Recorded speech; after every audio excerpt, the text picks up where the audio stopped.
July really took things to another level. We flew close to 10,000 miles that month. What city am I in? Where am I? I haven't been to bed in 24 hours. I'm exhausted. I had reached the limit. I am having a bit of a hard time breathing. My body just started to shut down. I'm Bill, and I'm going on an expedition with my friend and superstar DJ Seth Troxler. 227 days on the road. Ibiza, Miami, Glastonbury, Tokyo, Mexico City, Berlin, Rotterdam, Porto, Romania, Bulgaria, Zurich. You kind of see the finish line, and so I'm pushing it. And I pushed it a little bit too far. Seth Troxler is a global superstar DJ. He has a cult following, extremely talented, and one of my closest friends.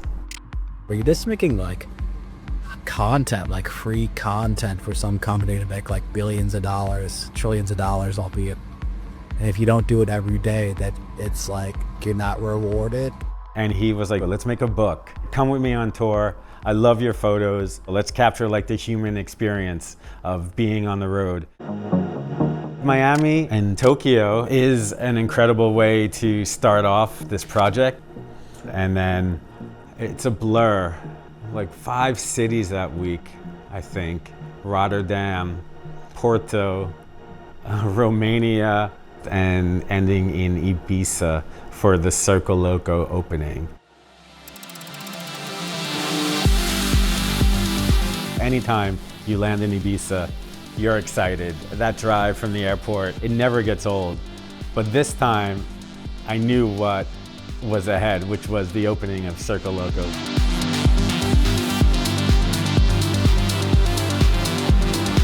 So Circo Loco at DC-10 is one of the island's most iconic parties, one of the biggest parties in the world. But getting there and trying to get my bearings and trying to get into this tiny booth to take photos, which is rammed to the gills with people. And the first night I'm in the booth with my brand new expensive digital camera, and before I could even take one photo, a drink was spilled on it, completely dousing the camera, and it was a nightmare. This is a sign.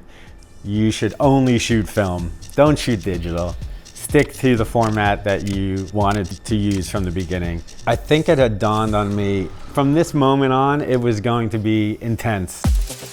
We're rushing through cities, literally landing, driving, playing, back to the airport. That feeling of waking up in a hotel room and having that moment of what city am I in, where am I?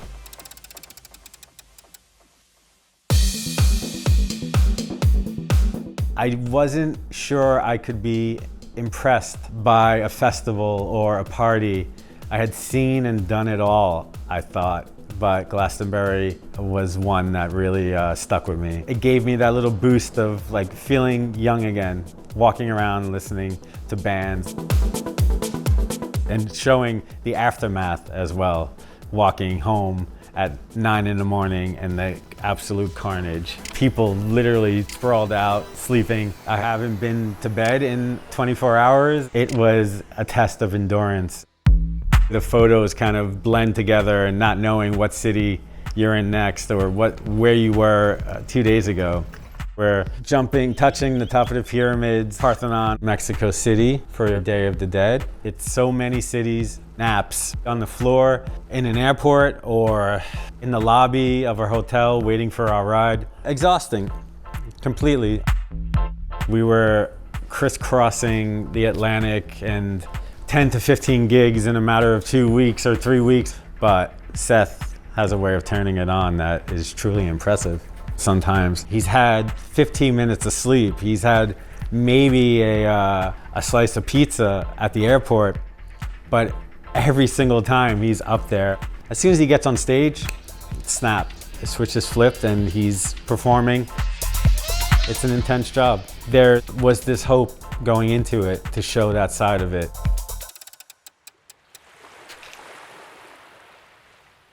You're surrounded by palm trees, the beach, the sea, the smell of the air and freshness, and you're a hotel terrace drinking a cappuccino and taking it all in. It's Tuesday and I'm in Saint-Tropez, so like, hey, it could be worse. Hit the playback. July really took things to another level. I think we flew close to 10,000 miles that month. It's a blur. It was probably one of the toughest months. As a photographer, every time I was in a new city, I needed to get out of my hotel and capture whatever I could and push myself, no matter how tired I was, no matter how much I just needed 30 minutes to sleep. I needed to get out on the streets. I needed to find some locations where I could get some really good photos. Just really focus on this project. Oh my God, 4 gigs in 2 days. You've been in 3 different countries. I knew I had to push through. And so we go from landing in Bulgaria, taking a boat to the gig, playing until the sun rose, straight to the airport, and taking a flight directly into Zurich Street Parade, which is one of the biggest street parades in the world.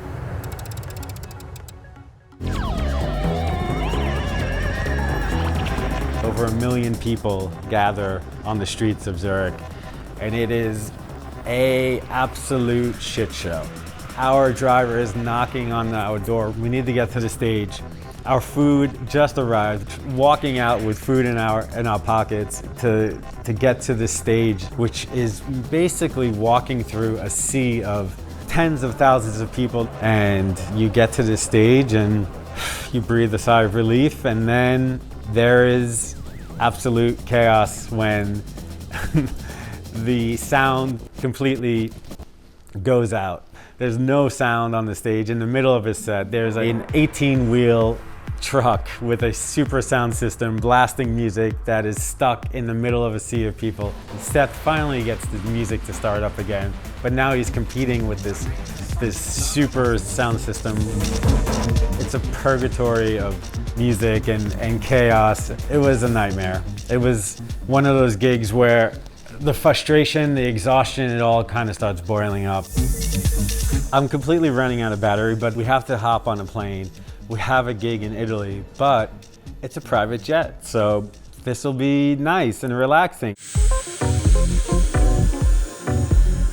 Little did I know this was going to be one of the scariest moments on the tour for me personally. We are flying in a tiny 2-seater private jet, and then as we take off, we are rolling through thunderstorm clouds. Seth is asleep. I'm petrified. As we're landing, I could hear the cockpit computer saying, pull up, terrain, terrain. It's dark, it's raining, and I'm convinced we're flying into a mountain. But thankfully, we land safely. Seth wakes up, and I'm just like, I want to kill you. And I am shaking, and I'm like, get me off this goddamn plane, let's go. Straight after, I start to feel the exhaustion kicking in. You try and get some rest, try and get some food in you and push through. My body just started to shut down, and I push it and I push it. I knew I needed to sleep. I knew I needed to get horizontal, and I knew that there was this sunbed at the top of the club, and I just beelined it to there, and I fell asleep. I wake up and Seth is shaking me, and I'm freezing, absolutely shivering. My body feels like it's shutting down. Seth is like, you look white. You need to get to the hotel. Let's go. Like, you need to get some sleep. I insist that I should go to the next gig, and Seth is like, no, stay at the hotel, get some sleep. I get back to America, and I am having a bit of a hard time breathing, coughing. My lungs are feeling a bit weak, and sure enough, I was diagnosed with pneumonia. So I'm pushing it, and I pushed it a little bit too far. I had reached the limit. I paid the price for it. Seth made a good point of saying a reason why a lot of these festivals have the same lineups. There's only a certain amount of DJs who can really handle this type of schedule and intensity, because it takes a toll on your body. It's not all glitz and glamour and private jets and fancy restaurants. There's definitely a harder side of it that could take you down easily. The whole book is an ode to friendship, and also it's a snapshot of our scene. I put at the end of the book this quote, "Adventure may hurt you, but monotony will kill you." And I think it's a perfect way to end the book and to just show that through all of the obstacles and the challenges, that being on the road, traveling, having all of this adventure in my life, I wouldn't change it for the world.